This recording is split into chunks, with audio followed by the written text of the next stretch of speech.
Greetings, Toffees. Welcome back to another episode of The Blue Frontier. James here, joined by Ryan and Shan. And today we've got a special episode for all of you. We're going to do a deep dive on Everton's new CEO, Angus Kinnear, who was announced a couple of weeks ago to be arriving at the end of the season from Leeds. We've listened to a number of interviews and read a bunch of articles, and the plan for this episode is to do a deep dive on his professional experience and take a look at what changes he may bring to Everton. So looking very much forward to it. Before we dive in, just a reminder that if you enjoy the show, please do us a favor, leave us a rating and review on your podcast platform of choice. We really appreciate that a whole lot. We've had a great response so far. We're pushing 100 reviews on Apple Podcasts, and we're up over 100 on Spotify. So please leave us a rating and review. Follow us on socials. All the links will be in the description. And with that, gentlemen, let's just get right into it. So first of all, credit to Paddy Boyland, who's done some really good coverage on the appointment thus far for The Athletic. And in the articles he's written so far, he's hit on a few different things that we thought merited a deeper dive. I think the first major topic of conversation is going to be the proposed change to Everton's football structure, which we'll touch on shortly. But before we get into it, let's just do a little background on the man himself, Angus Kinnear. So his early career started in England, working for Procter & Gamble and Coca-Cola, predominantly working on sporting sponsorships. He did some work for the Olympics in Athens. He did some work for the European Football Championship, some rugby tournaments and whatnot. So focusing on corporate sponsorships there, and you'll notice corporate sponsorships being a theme and a strength of his throughout his career. But he also then made the move to football. And the resume looks pretty good, right? Yeah, the resume looks very good. He started in football as director of marketing, sales, and partnerships at Arsenal, and he also was a key figure when they moved from Highbury to the Emirates and was allegedly led that move. I don't know. I think from a commercial perspective, maybe. I don't know that he was the main guy. Well, it wasn't Moses leading people yes, to... he parted the streets of London. The Pied Piper, he was blowing a flute. I mean, not exactly. No, but it played a key role, no doubt about it. And then moved to a managing director role at West Ham. Also oversaw their move from Upton Park to the London Stadium. And he's been the CEO of Leeds since 2017. And that's a lengthy period of time during which they've had a fair amount of success, especially relative to their recent history. Of course, they were promoted, they were relegated. He was very important in their expansion of Ellen Road, building the new stand, part of that massive kit sponsorship deal that they had with Red Bull. There's some things about his tenure at Leeds, and we'll spend a good amount of time on it on this episode, diving into everything he did year over year at Leeds, and again, what implications that might have for his time at Everton. But before we do that, there's with Kinnear's arrival, there's another announcement that for this podcast, I think is a bit of a sad story in some ways. Yeah, James, and I'll take it from here. Just given that I really, as the president of the Kevin Thelwell fan club, this is really tough for me to say. But as James said, the biggest news really is Kevin Thelwell will not return, and kind of this new football structure, which we'll get into in the episode because I think it really kind of ties in really well. Firstly, we'll start with the Thelwell farewell message. Very well done, very positive. I mean, kind of just a really good body of work in regards to the message, and goes to what Kevin Thelwell really represented this club with, and that's class and professionalism. So what he said was, from a football perspective, we had to be creative through player trading. Whilst we received £225 million in player sales over the last 3 years, our circumstances have only allowed us to spend $145 million of that across 6 transfer windows. While we haven't got every move right to build a team capable of competing at a Premier League level against that landscape, having to be pragmatic and moving on some of our best players and future talent in the process is an incredible achievement. And I mean, absolutely. And you look at kind of the net spend, we are well ahead of the Premier League in terms of one of 2 clubs in the positive. Leicester is the only other club, which kind of blows my mind. But yeah, just looking at, kind of the lowest negative net spend at Chelsea at $794 million, it's just kind of insane. But yeah, to be basically the second lowest in the entire football pyramid for the last 3 years is pretty kind of incredible. And I think that's kind of a good transition to Ryan to kind of go in it further. But I did want to say one more thing. I did hear that Angus Kinnear did not work with Michael Cox during his rugby times. So I just wanted to put that in there for Ryan. He's such a peach. Yeah, Sean, the numbers are pretty outrageous. I mean, just the third lowest in the Premier League is almost still 150 million euros higher than Everton over that 3-year period. I mean, it's just absolutely insane. So I did a little bit of spreadsheeting, a little bit of mathing, whatever you want to call it. No, one thing I do like to look at is, I mean, we talked a lot about return on investment and how Everton, in order to close that gap with the big clubs, can't just spend on ready-made players. Their numbers will decrease, whatever, depending on what the goal is. We'll talk about that a little bit because I think Leeds, Angus flip-flopped a little bit on that. But anyway, of Thelwell's gross spend per transfer market, about 167 million. If you look at the sales produced from that as well as the market value differences now, using transfer market again, he's made a 22.9% gain since the summer of 2022. Although, actually, when I look at the estimates, I think some of the market values are way off, hadn't been updated. I think it's probably over 40, honestly. And that's exactly what I think you'd want to do, especially consider how little cash we had. It's pretty amazing. And so, of course, and I didn't do this just to make DL mad, but maybe I did. If you compare it with Moyes' tenure at West Ham, where he was the recruitment lead, there was no sporting director there. You look at the winter of 2020 to the summer of 2023, they spent approximately 348.8 million euros in gross. And if you look at the current value plus sales from that, it's at like 248. That's a negative 18.5% ROI. So this just in, that's not a good number. That would be bad. So yeah, we don't want to do that. But anyway, the point being is I think Thelwell objectively did a pretty good job, and not just in staying up, but actually setting us up a bit for the future. And it seems like there are quite a few players that really appreciated him too. Were you guys surprised at some of the responses? Yeah, I mean, Ryan, to me, I have never seen something like this, especially for a director of football. I think it's very common for maybe a manager, right? In regards to if a manager gets canned or just retires for whatnot, of course, you have the players appreciate it. But I think it goes to show, and it's kind of a different, it's not a very common theme in regards to the specific players. I mean, you look at Ghana, Decore, and Jake O'Brien as kind of the main ones, right? Like they all kind of came to the club at different times, right? Of course, Ghana in his second stint. Before Thelwell was there. So yeah, I mean, I think for us, it's like, I think it kind of, gives a little peek behind the curtain and just how highly regarded he was. And I think that the players really appreciated the professionalism. And as we've talked on previous pods, I mean, the ability to get somebody like Amadou Onana to the club, right? That's especially in those circumstances, right, I think really takes a good recruitment team and a good director of football. So, credit to him. And like I said, he's going to be looked at, in my opinion, from the rational fan as a very good director of football that managed Everton in a tough time and did a great job. Saved the club in so many ways from what was looked at many times, especially that season with the points deduction, like we're headed to almost certain disaster, like complete catastrophe. To navigate the club through that, and I can't remember who exactly it was, whether it was either Decore or Ghana, basically says something along the lines of no one will ever know really like the full extent of what you did. And I think that's true. I think behind it, we only have a small glimpse. We can look at the numbers and say he did a really good job, but the day-to-day conversations with players, all the work he put in behind the scenes, the endless hours, like just very grateful to have had him leading the club through such a difficult period. Yeah, and I think that's why I think there's some concern, of course, naturally, of a guy leaving. I think partially, I know we've been pretty open on this pod. It would have been interesting to see what he would have done with the budget, but alas, not to be.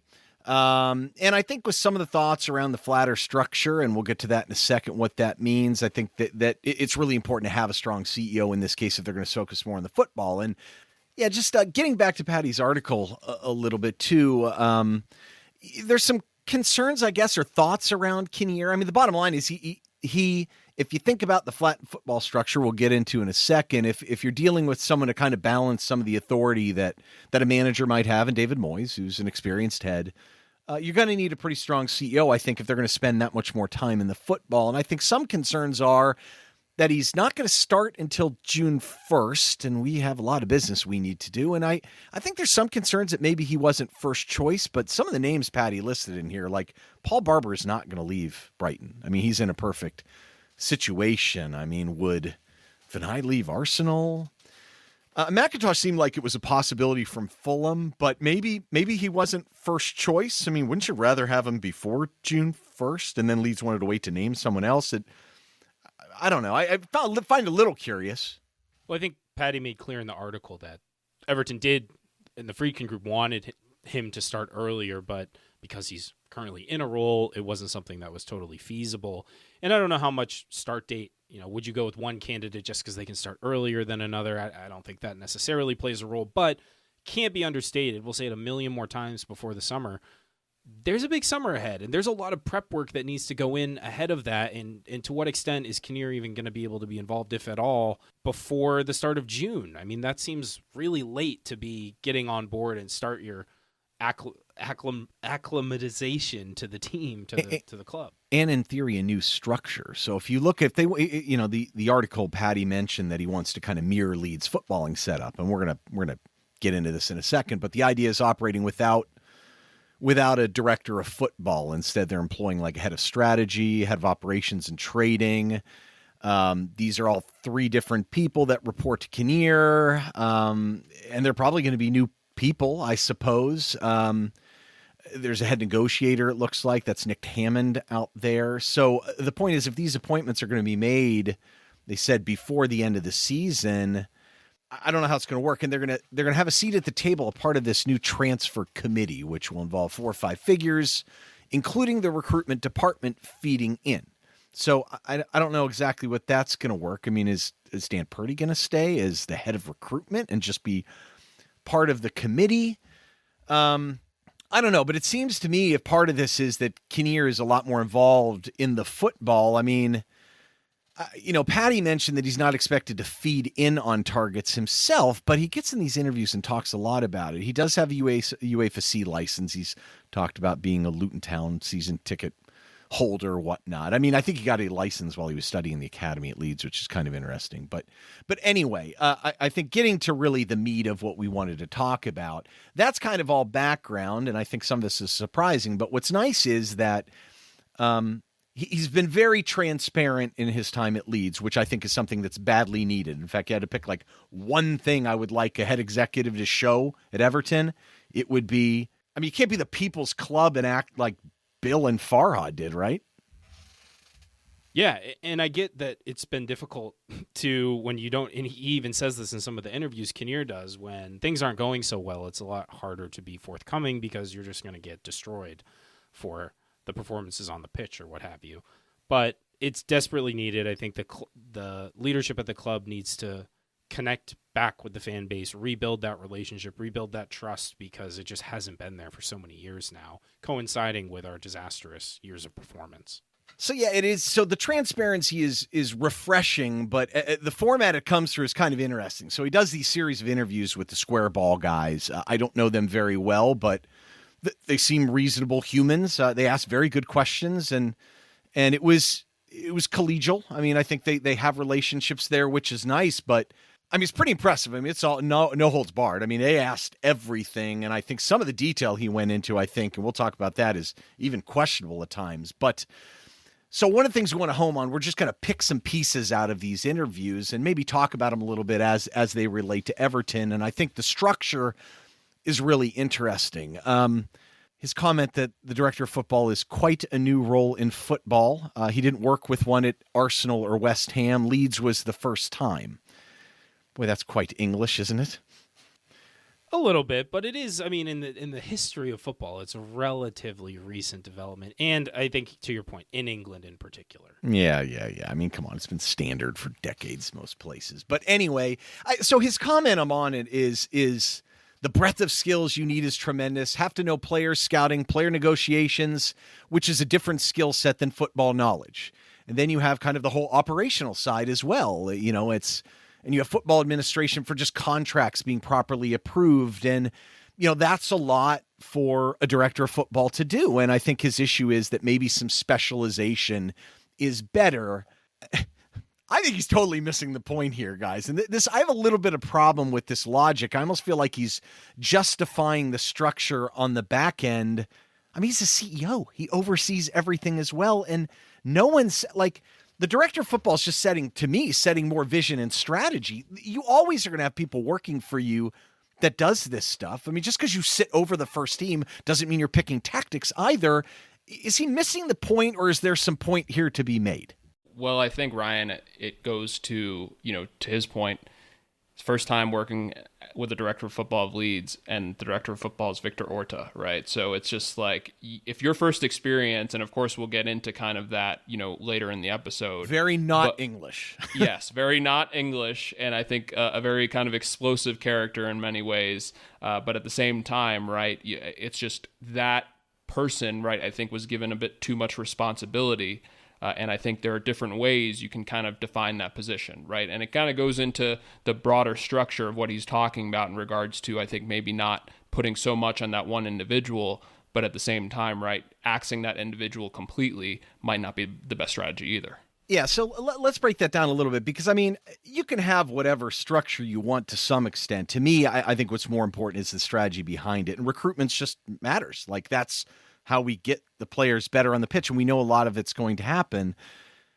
And I think you kind of choose a manager based on that strategy at all. So it's interesting. He's worked with a lot of different people and a lot of different managers. So the one thing he talked about in the most recent one was the structure with Fark.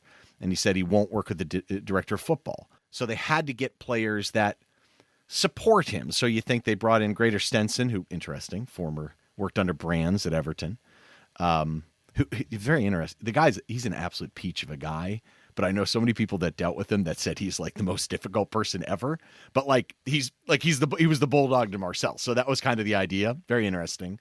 We talked about, Nick from the player negotiations, player training, this gal Hannah Cox, who had been in the club forever for the football administration, that he's like, we created a broader team.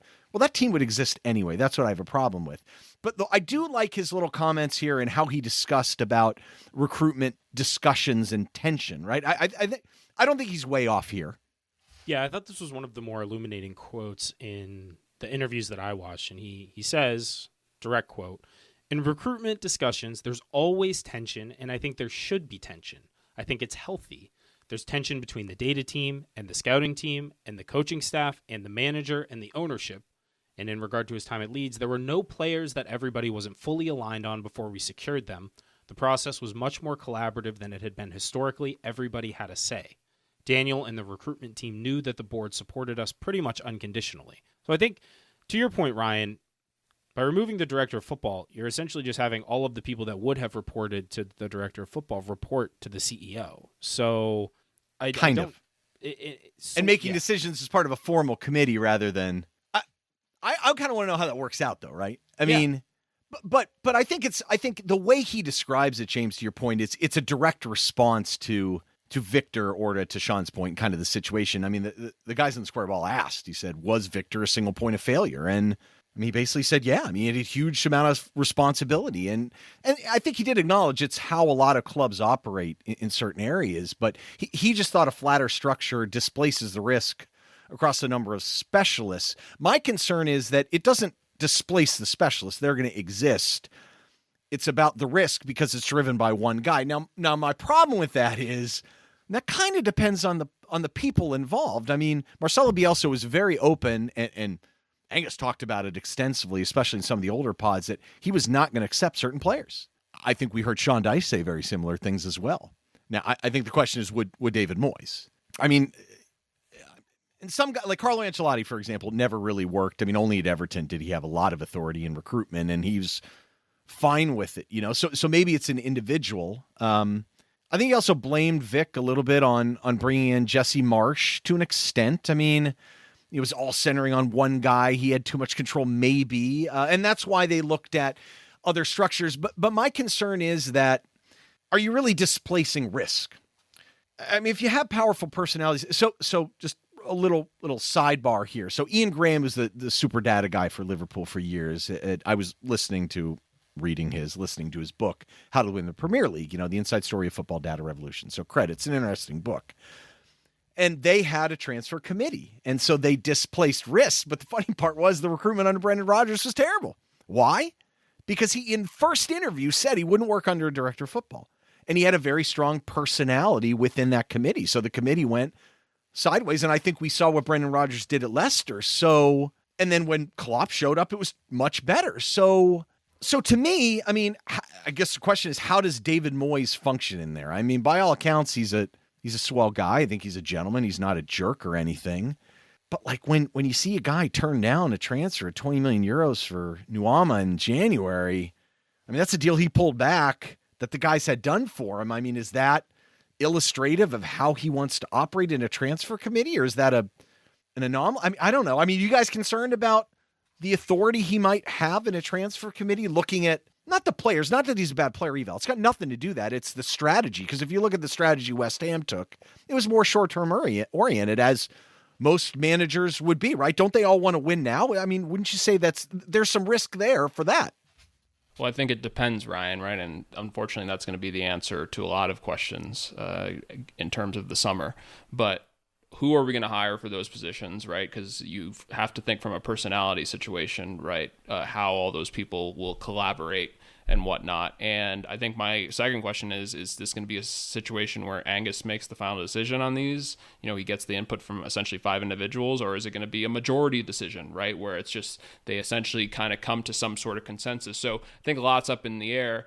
Of course, I would love the club to have a director of football. I think that, we've seen it be successful. I mean, we've seen Thelwell do a good job under tough circumstances, but I do think this potential situation or setup does have the potential to be successful, of course, if it's implemented correctly. Are you concerned, though, about like Daniel Farke? They said they had to hire guys to support him. I mean, is that not a concern? So one thing I'll say about that, because I think Angus talked about that in the interview, and like give you an example, like I think a good example of the Marsh situation, whereas Jesse Marsh, right, kind of was trying to hire a backroom staff and essentially just couldn't get the guys that he wanted in time for whatever reason. And I think that was a lesson where they kind of learned that, and kind of tried to apply that in regards to future interviews, right? And so with Farke, right, it was kind of a good marriage in the sense of he wanted this it's him and his guys or nothing, right? So I think from that standpoint, right, it kind of shows a learning from Angus Kinnear and kind of the team on that. So yeah, I mean, is it a concern? Sure, but I feel like in some of these situations they've learned from their mistakes. I would say something similar, Sean. I think Kinnear will have learned from the experiments with this structure and the issues that they dealt with and mitigated. I think the organization, it has the potential to be successful, but I also think someone like David Moyes, you think about him in the context of what he has meant to Everton Football Club and its modern history, and just simply by the fact that he's the manager who is the majority public-facing, like the face of the club, I think there's no way to avoid him kind of having an outsized influence in that committee, for better or for worse. In some cases, with the right individual, that might be a good thing. In other cases, the first team manager making those or having an outsized say in those conversations on recruitment may end up benefiting us in the short term while hurting us in the long term. I think that's a fair concern to have. Well, I think the evidence at West Ham is that it is for worse. So people say, well, they won a trophy. They did. But see where they are now. And where they are now is strictly because of that strategy. It's not about picking the players. It's about value and strategy, ROI and whatnot. I'll say the other thing that concerns me is, like, that's fine if you're Daniel Farke and you need to get promoted and you need to win now. Like, I get that. Like, that maybe works. Even with Klopp a little bit, I mean, they picked for the future, but they also picked guys that could play immediately. Like Mo Salah was really good at Roma, but Everton are not Liverpool in that scenario reasons, either. By the way, for many What'd you say? reasons. For many reasons, we are not Liverpool. Yeah, I mean, thankfully, in many ways. But from a money standpoint, like, we can't just go out and buy and close that gap. I mean, you have to have investment. And if you saw what Moyes did, I think it's a fair concern, I guess. That being said, in theory, if TFG is a different ownership group, they're savvy guys. If Kinnear understands the business elements behind it, and he has a strong role in recruitment, in theory, I think it's fair to ask the question, is he your guy to drive the strategy? Because then it's not a matter of the individuals they choose to recruit.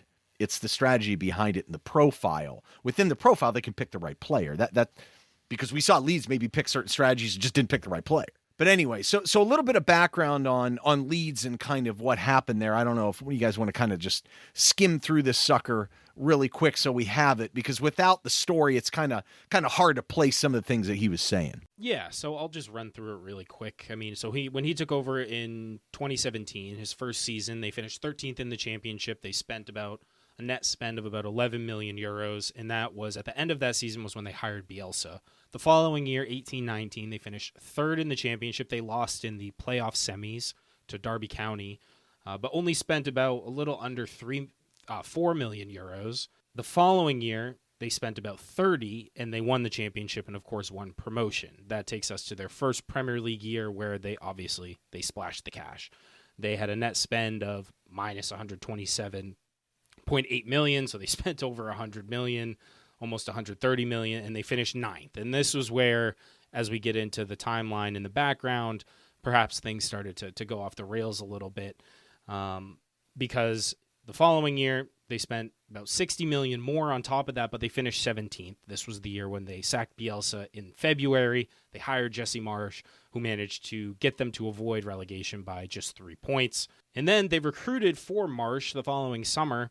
They spent about 50 million euros. They brought in the Americans, of course, as many will remember, but then ended up sacking him in February. They signed Javi Gracia for about 2 months, and then they brought in Big Sam as a last roll of the dice, to quote Kinnear, and ended up getting relegated with that spend.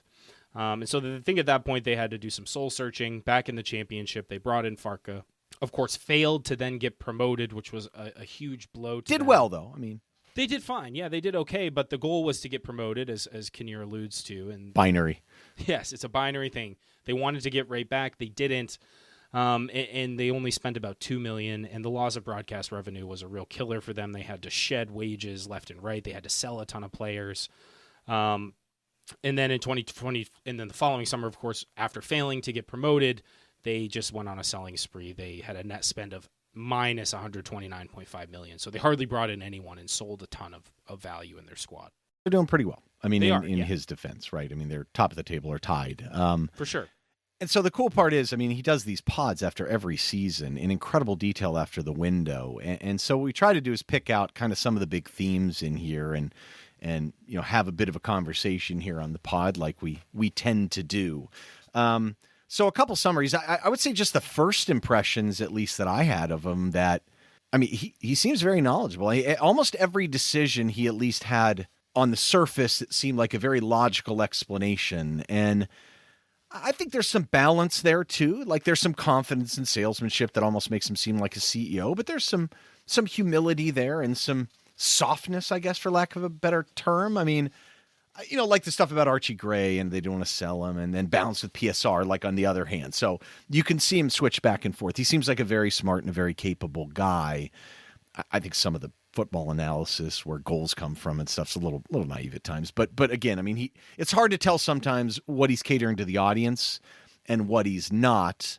And sometimes he gives incredible detail about what happened, and other times he doesn't. But I mean, I think he comes off pretty well. I mean, the thing is, kudos for the transparency, but there's a lot you can pick at in an hour and a half podcast, and we listen to, like 5 hours of it, right? Well, I think what makes me really excited, I think, is his commercial knowledge, right? And the ability, this is a sleeping giant, as we've kind of talked about, many seasons for Everton.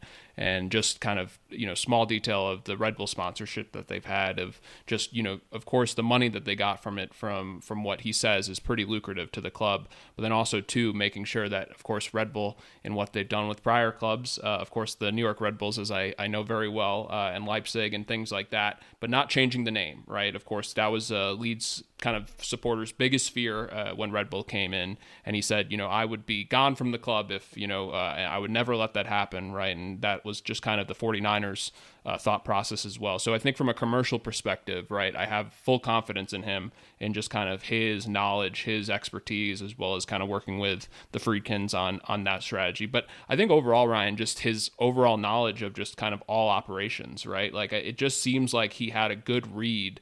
Of course, to your point, he didn't go into detail on every point, but that could have been just truly from a privacy standpoint, right? There's only certain things he can say. But overall, I think he comes off as somebody that is very knowledgeable about the game overall, as well as just kind of, the stadium, things like that. Just from an operational sense, I give him a lot of high marks. Yeah, and a lot of the questions he was fielding were football first team oriented and not necessarily his specialty like we talked about at the top, which is sort of the commercial side of things. And I think that was probably one of the primary motivations of the Friedkin Group to bring him here, is they have this gigantic commercial opportunity with the new stadium. with trying to put the club on an upward trajectory.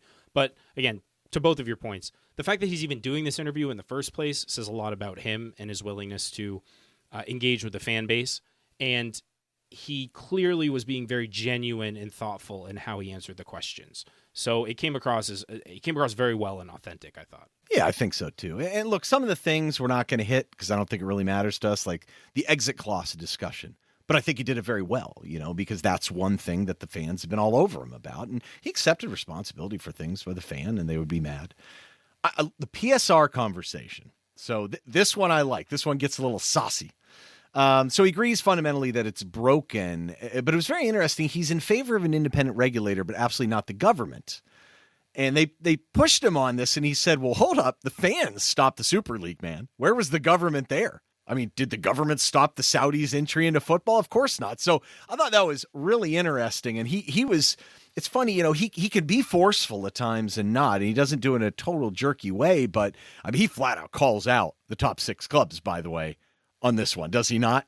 Yeah, he goes in on them, Ryan, and it's interesting because I think this is a very good discussion where he, and we'll kind of get to this, but he definitely does a little bit of a changeover in regards to this whole freer market, and they really try to push him on how free do you want it? And he's like, there does need to be regulation. It's just maybe not by the government per se, because he definitely kind of pushes them away. But I think he really goes into also the ownership piece, right? If you have an aggressive owner, right, that is willing to invest in the club, they should be able to kind of really be able to spend. And I think that was his kind of major point, right? But of course, in kind of the rule book, right, how do you kind of put that into a place where it makes sense? Yeah, I think that was his point, right? It's a joke to claim it's for sustainability. If an owner can have proof of funds, why couldn't they spend it? And it's hard to argue with that. I agree. Now, that would disrupt the apple cart, of course. The top 6 guys wouldn't want that. And that was his point. And he was pretty aggressive about it. I will say this, though. I'd be remiss if I didn't bring this up. So he said a lot of things about Leeds that were, I guess, very complimentary of Leeds, but left out Everton a couple times. And I have to say this. I think I even messaged Paddy about this. I'm like, this better be your first question, by the way, to this guy. So the idea the owners should not be prevented from investing in their clubs. His quote is something, I think I got this right. The top 6 don't want big clubs like Leeds United with Newcastle and Aston Villa are the only 3 clubs in the UK or England that can legitimately challenge the top 6. And the top 6 don't want that. I thought that was interesting. His comments where he said multiple times that, Brighton, Brentford, they don't have the expectations Leeds has, and he wouldn't want it any other way. And his confirmation that Leeds was by far the biggest job Jesse Marsch had ever been offered. When was he not at Red Bull Leipzig in the Champions League? I mean, I look, some of the logic's reasonable, big one club in the big city and it's 4th biggest city in England and big domestic kit sales and all that stuff. But I mean, so is he playing to the crowd here? Is he just kind of, I don't know. It sounded a little crazy to me. He's not being totally objective, and nor should he be given his position. He can't be objective. He has to view it through the lens of, I am the big dog at Leeds United, and I have to represent them, and I know that Leeds fans would have eaten up everything that he said about them, that they deserve to be at the top. And, things that if you replace Everton in those quotes, we'd be like, yeah, that's great. And I think it's a little more true for Everton, given the sleeping giant element in the robust history. But we're no Aston Villa. We're no Leeds. We couldn't possibly win the league 3 times. Yeah. I mean, I guess, but now conversely though, but James, it didn't sound like he really liked Leeds. I mean, he said very much he didn't want to work elsewhere because he loves the club. And is that just what this is about? Because is it fair to ask the question, why are you leaving? Yeah, I also think too, Ryan, one thing that we kind of forget to mention is these 2 interviews are basically post 2 of the kind of toughest seasons that they've had, one in terms of getting relegated from the Premier League, and then 2, just, as we've talked about, having a good season, but ultimately in the playoff, it's a binary piece, right, in regards to whether you get promoted or not. So yeah, it's just, I can appreciate his fandom towards Leeds, especially as a Luton Town season ticket holder, which cracks me up. But yeah, it's just, he speaks with, of course, I think, the pride piece, right? Where he has a ton of pride about Leeds. It is a prideful club, right? I mean, we saw it as they came to the Premier League, right? They absolutely adore and love their club, and the support they have is very strong. And I do think there are times he's going to have some homerisms when he talks about them. But yeah, there were some points like Jesse, in terms of Red Bull Leipzig, right, over Leeds. There were some points in the discussion, if you look over the pods, where he talks about, and we'll get to it, in terms of being a relegated club and, having a harder time, right, to attract talent. Like, there are points where he kind of almost goes, in and out of reality. Yeah, and that's the question.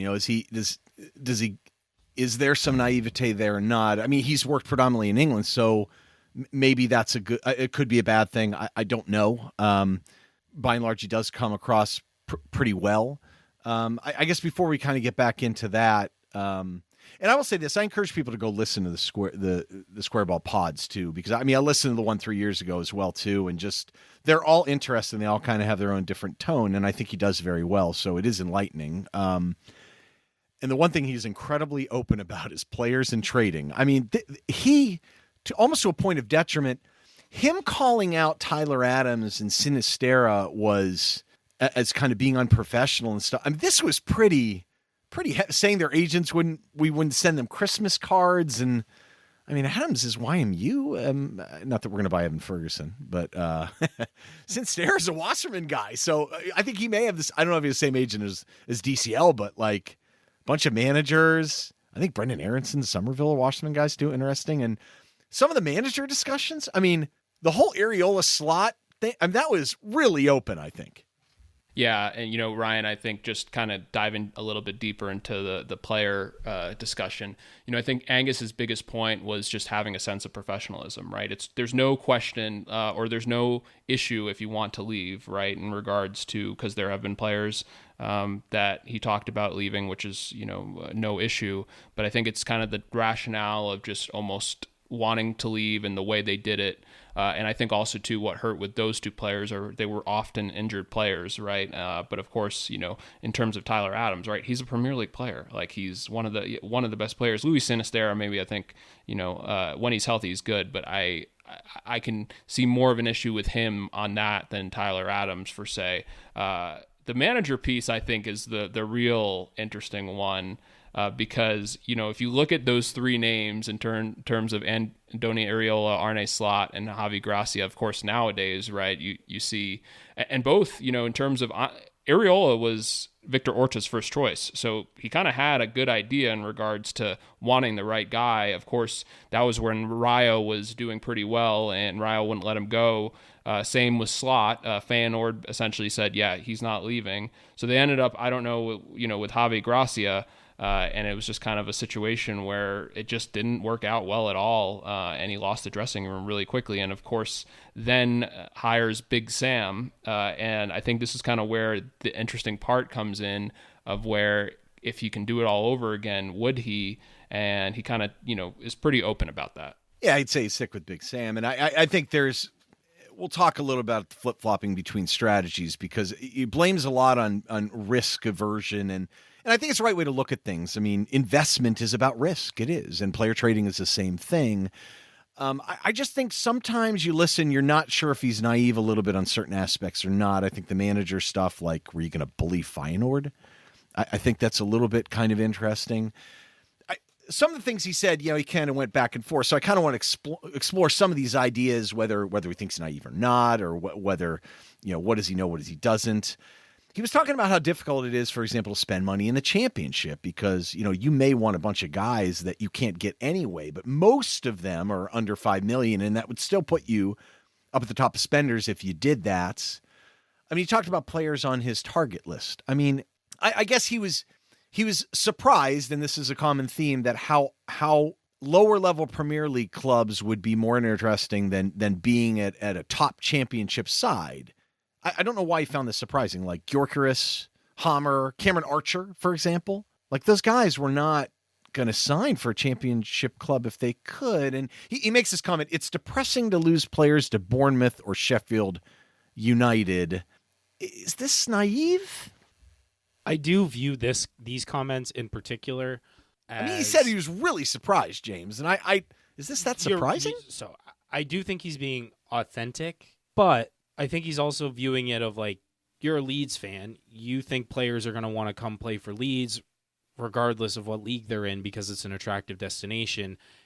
Then is he thinking about more of a CEO, like a revenue standpoint maybe, and that's how he equates big? I mean, what do you think? Yeah, I think he's trying. Leeds fans think they're a massive club in England and think that they should be a draw and an attractive destination for any caliber of player. And I don't think, especially foreign players, view a Sheffield United in the Premier League against a Leeds, and I think it's an easy decision who you want to go to. I don't think that's that big a... So, I guess maybe the fact that he was so adamant that he was surprised is a little surprising to me, too. How about the Jack Harrison? I think this is the one that we know and that's really relevant. I mean, he just was surprised that Jack was so eager to join Everton in their situation rather than staying with us and going after the league. And he just thought there was a valid choice there. But I think he was surprised that it didn't seem like there was. He talked about some of it was money in the 49ers, but Cameron Archer is interesting. He talked about he already had a championship loan and he just did not want to be back there. And he made the argument that he thought, well, Leeds has a better chance of playing in the Premier League over the next 5 years, maybe than Sheffield United. To me, that's missing the point. You can play in the Premier League next year too, leaving Sheffield. The players aren't thinking about that. I mean, so a couple of comments he has in here. I'm curious what you guys think about. He said, the championship is the 5th biggest league in Europe.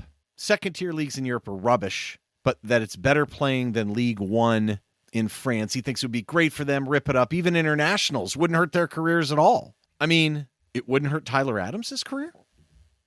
Yeah, I think, Ryan, this is where he really just went on a deep end in terms of talking how Leeds essentially went from let's just say a top 15 destination to almost, in the hundreds, right? Given that, you look at the top 5 leagues, they essentially decrease in terms of market value or attractive value to essentially try to recruit players. But what really kind of gets me is I look at some of the players that recently got recruited to the championship and that come to mind. Steffi Mavididi is one, right? That I think, when he came to Leicester, I thought was a coup. Enzo Laffi in January, right, is another one that came in.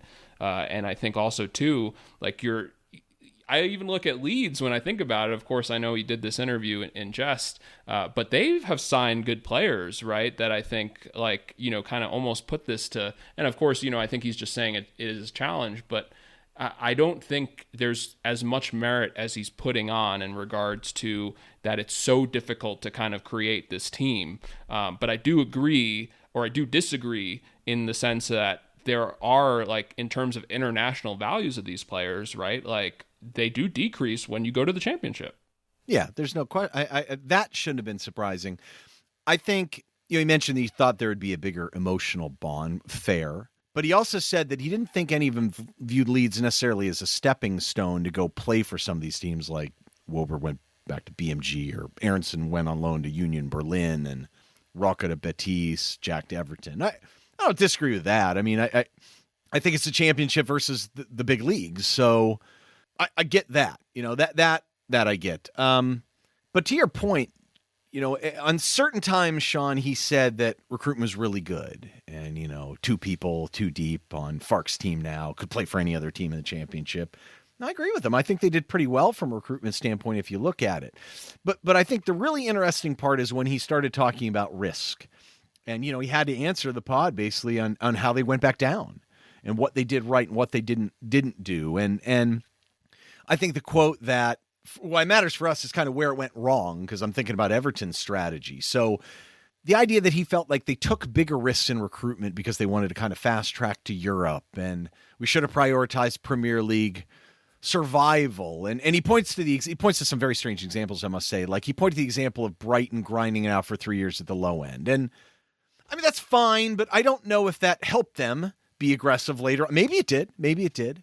Maybe too much risk with the manager, and they couldn't afford Unai Emery. He made very clear about that. But his idea that they needed to find 6s and 7s versus potential 8s, he kept using Crystal Palace as an example. Is that kind of strange. Just talking about moonshot signings. So anyway, like the window they lost for Rafinha and Calvin Phillips, guys that were $50 million players and whatnot. He said we learned from that. We're taking it forward to the next window, clear strategy. But to me, that's different. Daniel Farke going back down to the championship and trying to get right back up is a different strategy by nature. So, did they take the wrong strategy? If they wanted to be ambitious, we've seen the teams go right back and forth, right? If you try and buy guys that can play now, it almost doesn't matter. If you buy the wrong guys, you're going down. So, what do you think about some of this talk about Orta's oversized influence and all this stuff? I'm curious your take on whether this was it a strategy? Was it too much Victor? I'm curious what your thoughts are. Well, I think it's easy to look at these things in hindsight first and foremost, and they say that a number of times in the interview of like, okay, well, we went down, so clearly the aggressive strategy wasn't the right one. I think there's something to be said for trying to keep your place in the Premier League for a few years and building gradually versus trying to shoot up the table. And I think Leeds is almost a perfect example of it. Yeah, it's not crazy, right? There's nothing crazy about that. Yeah, you finish 9th for 1 year, and then you fall back down to 17th. And as long as you're buying for value, to me. Like, if you still are wise with your money, that's okay. Even if they're a little bit older and more solid, that's not the worst idea. But I think you can't spend so aggressively every single year if you don't have the financial backing. He kind of points that out. But they also, both he and the previous owner, Artigiani, do kind of throw Victor Orta under the bus. Say that he had way too much influence and that he missed on a bunch of targets. And that's not necessarily even the strategy itself, though. I think that's kind of your point, Ryan, is like the strategy is the headline, but if you don't execute against that strategy, then that's something totally different.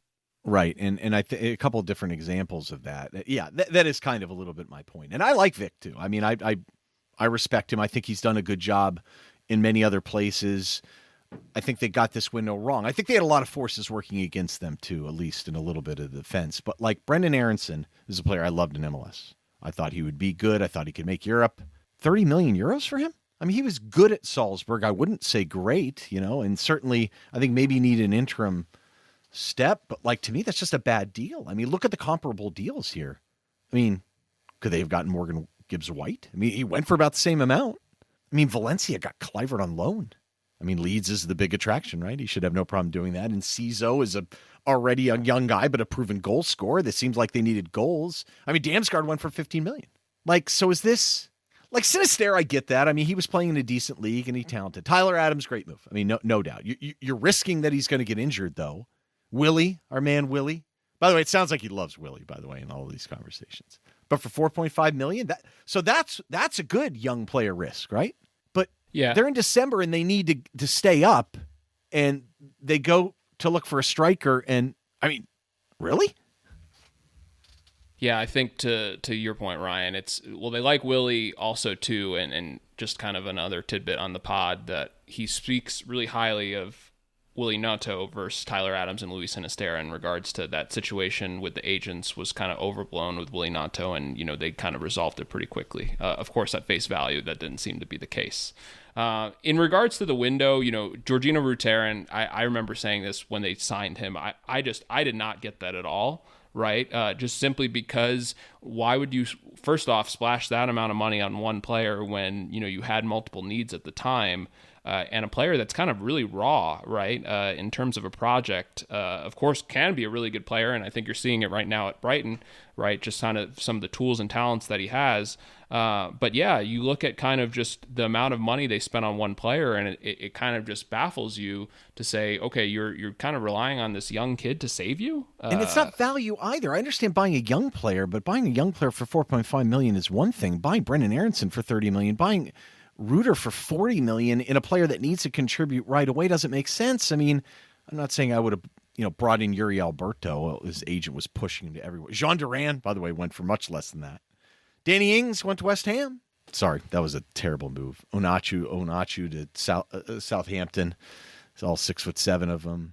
Trem Moffi, I thought that's a guy available on loan. I think there's some options there that are much more cost effective and probably more immediately impactful. I think the issue here is the players. Like Mark Roca, he's a terrible fit for the Premier League. Can barely move. He's great on the ball, but I think they got the window wrong. And I don't think it has anything to do with buying young players necessarily. Maybe you took a little too much risk and you didn't like it, but I think it's buying the right players. Mark Rocco played in the La Liga. I mean, that's not a guy you bought for their upside necessarily.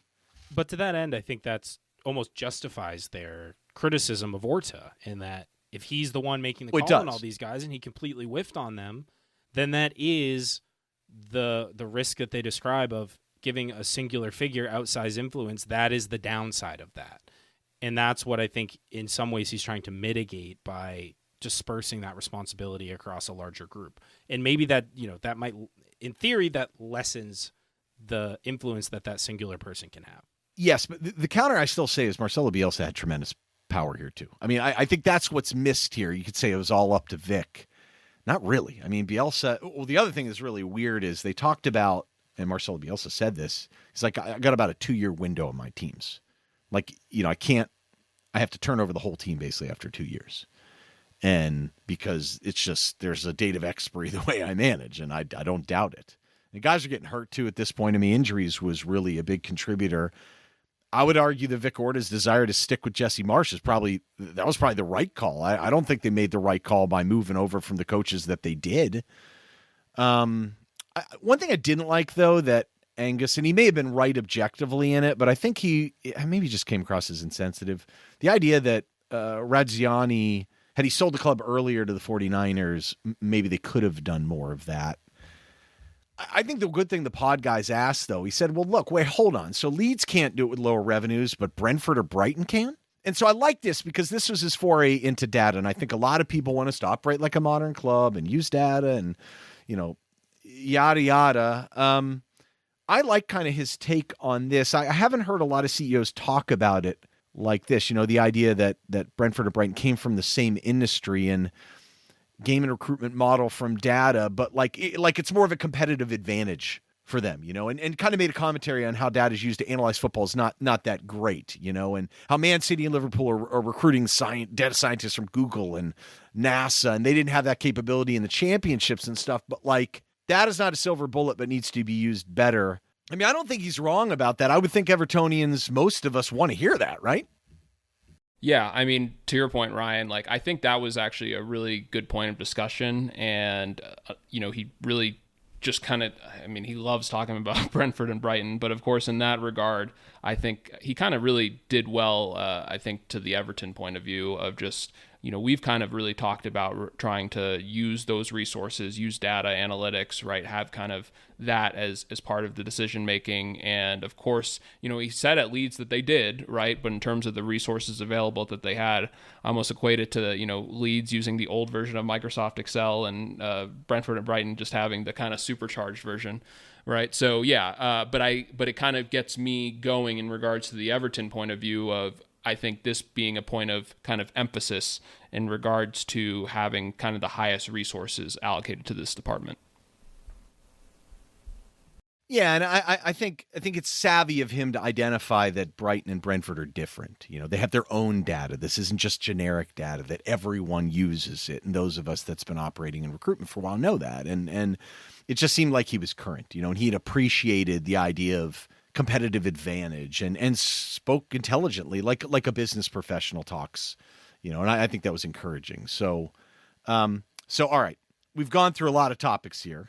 I can't believe we actually got through it pretty quickly. I'm a little surprised, but taking a step back though, all right, we said a lot of things. All right, do we have concerns here? And if so, kind of what are they?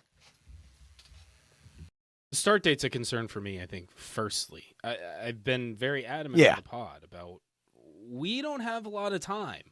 A lot of dominoes need to fall in short order for us to be in a good position come September, August of next year. And it doesn't seem like I'm having a hard time seeing how that's possible right now with all the timelines that are being laid out in front of me. We've got to sign half a new squad. We've got to rebuild our entire executive structure from the top down.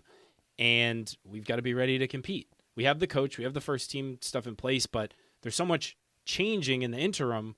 I have major concerns about how that's all going to unfold. Well, the only counter I'll say in terms of a player acquisition standpoint, probably can't do too much until July. Just if you kind of see the fiscal years, because because I still think PSR is a little bit of a factor. And like next year in PSR, I think it'll be a lot better just because you're going to get the full benefit of the stadium from a revenue standpoint. I mean, that's a very minor point, though, James. I mean, you still have to build an entire structure, basically. But even still, on this show, we talk about the fact that targets are identified months in advance, and there's alignment, and all those discussions of the transfer committee will need to take place starting on June 1st when Kinnear can facilitate those conversations. Like, we should have a full list of priorities at every position we need to sign ready to go when the window opens. You know, the financials, obviously, that can be up in the air to an extent, but you still have to have the overall strategy foundations in place. And we can sign some guys because we made a deal for Nuama that was done. I mean, so yeah, I mean, you need to get the jump on some of these guys for sure. I mean, you can't do all your business. I mean, we need like 10 first-team players, man. Yeah, and I think also, too, what concerns me to James's point, it's like, who then is making the decisions on these key figures in the transfer figure room, right? Or just like, you know, these kind of five, you know, the set of five, right, that they're talking about. Like, is he going to be part of those conversations behind kind of closed doors, right? Is there kind of this agreement, right, that he can't really do anything in terms of we don't know because we can't talk to him right now, right? Exactly, right? Yeah. So, yeah, that to me is a concern. Also, too, right, and you think of the free agent market, we really are not going to be competitive there because who's talking to those, you know, kind of individuals, right? Because you'd imagine that a lot of those deals are probably going to be done pretty quickly in regards to they're probably, you know, I'd hear West Ham talking to Jonathan David and might already be Angel done. Gomez. Yeah, they might already be done, right? So I think that's kind of, a concern for us. But then also, too, I know we really haven't talked about it, and I wanted to kind of bring it up.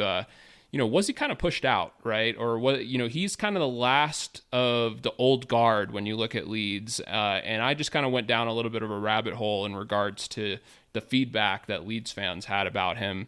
And I would say kind of, you know, decent was probably, I think, the fair word here, being unbiased. A lot of fans were happy to see him go. I think just, of course, being part of the old era, there were a large portion of fans that appreciated what he did. And, of course, the transparency piece, right, was not lost to them. I think from a commercial standpoint, they said high things. The Adidas sponsorship that he got for Leeds, right, was a big move.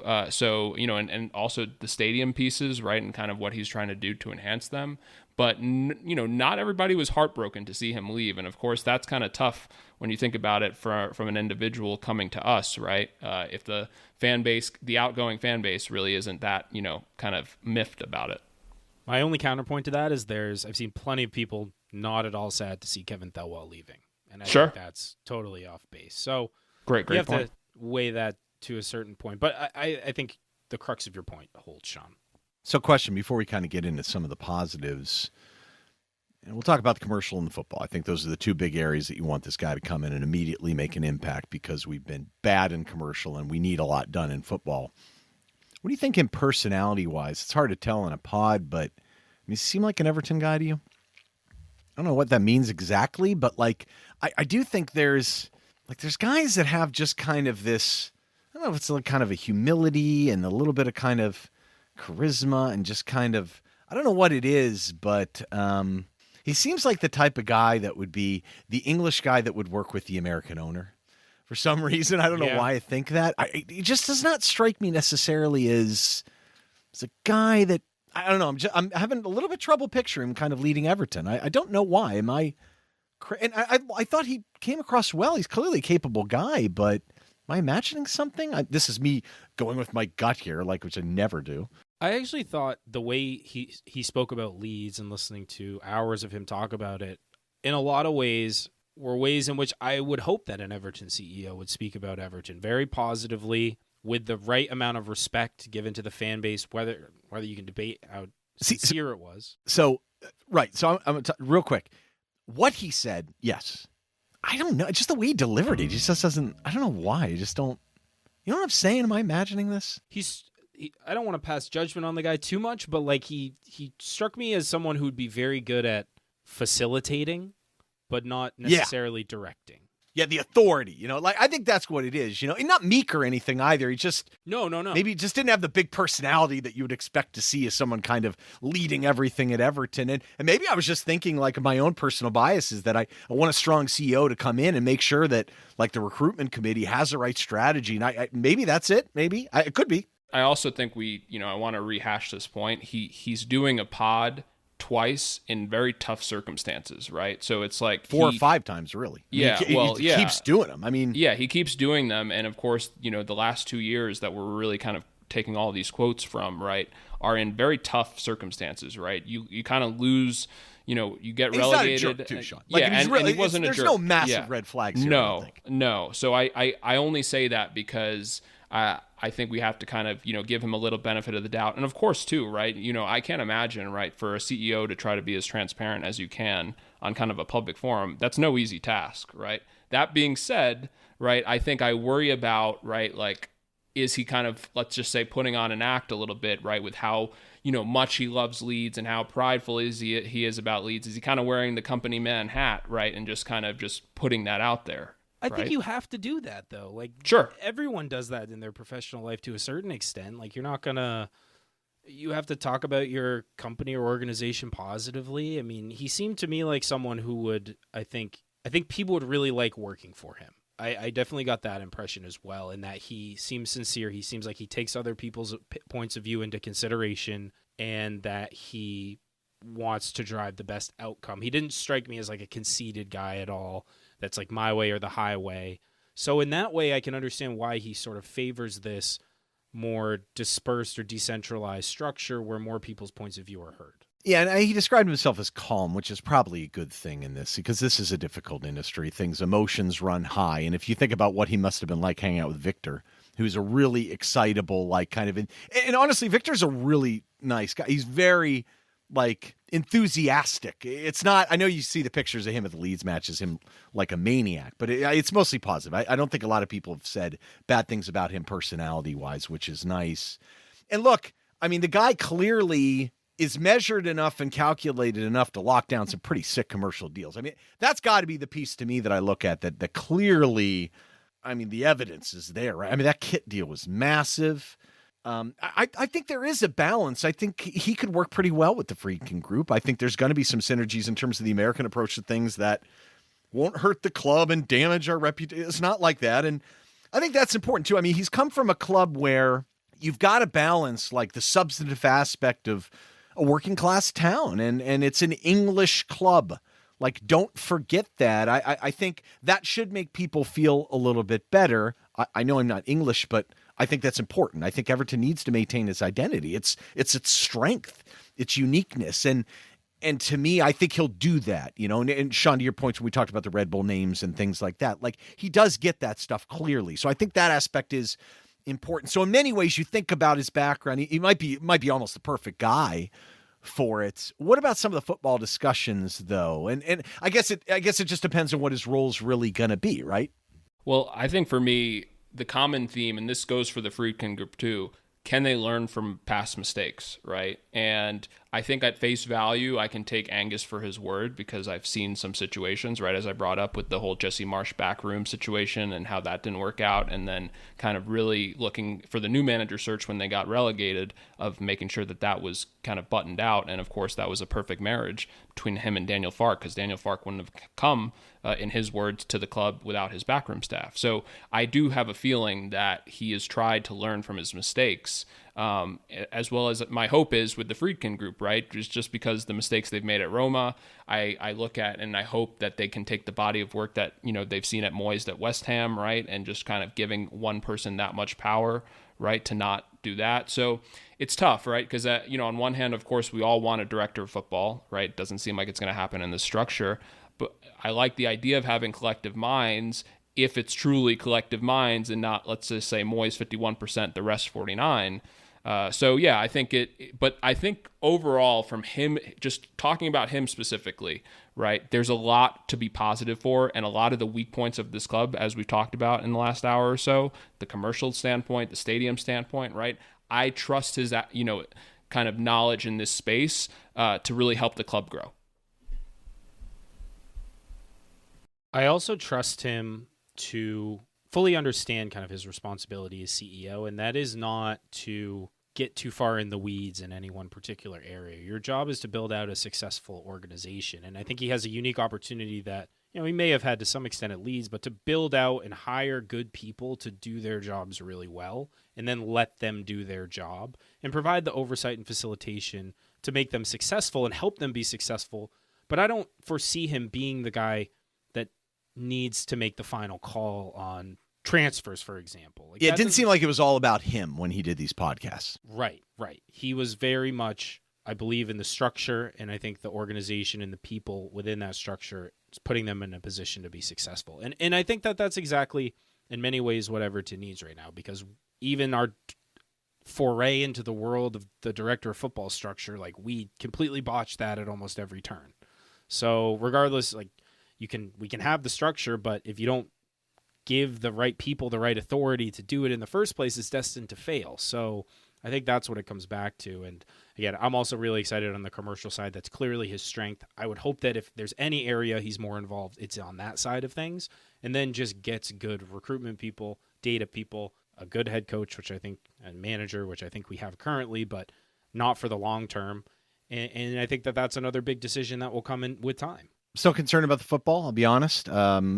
I just am, and I have been from about the football, Ryan. I think that's fair. Well, I mean, I think, I've made it clear what my point is about that, and that's fine, but I do think we have a good manager, and I'm obviously he's shown how good an impact he can make in the short term. My concern is, of course, the short-term strategy, but look, man, I don't know. I mean, I thought he came across pretty well. I mean, I no major concerns that I just heard, I mean, some concerns as would be nature, but to give that many hours of podcast and you come across thinking pretty darn good, I think is a feather in his cap. I mean, he did very well. Those aren't easy things to do. I mean, heck, we do it all the time, and God knows we screw up sometimes too. Sometimes the internet just goes out. Max. Anyway, yeah, I mean, look, we've got a lot of content coming up, stuff that we can queue up going forward. I don't think we're going to get too much into the next episodes, but any final words, gentlemen, before James takes us into the Blue Frontier? I think one thing I'd like to say is just, really great job by the Square Ball podcast with both those episodes. Would check those out after you kind of listen to this. And I would really be intentional in listening to the words that he says, right? And kind of just thinking about it, because there's a lot of nuggets in there. I think one quick one that I'll mention is how he talks about Daniel Farke, and he's a good manager for now, right, in regards to the championship versus going to the Premier League, because we've seen him in the Premier League. So things like that, right? So I really appreciate the transparency from him on the podcast, as well as, we want to make sure that we give the credit where it's due. But to Ryan's point, we have some really fun content planned. Of course, we can't say what it will be. So these international breaks give us some great kind of ability to think of things and just, give us some feedback. Let us know what you think. And of course, just like I said, listen to those podcasts. Very good. But we'll take it to you, James. We're all game for ideas too. I know people have not Absolutely. been shy about it in the Discord, but we've been kicking around all sorts of content ideas. So please, I'm not picking an 11 of animals though. I'm telling you, I'm not doing that. So you guys can do that yourself. I'm sorry. That has crossed the line, even as much as I like pandas and pumas.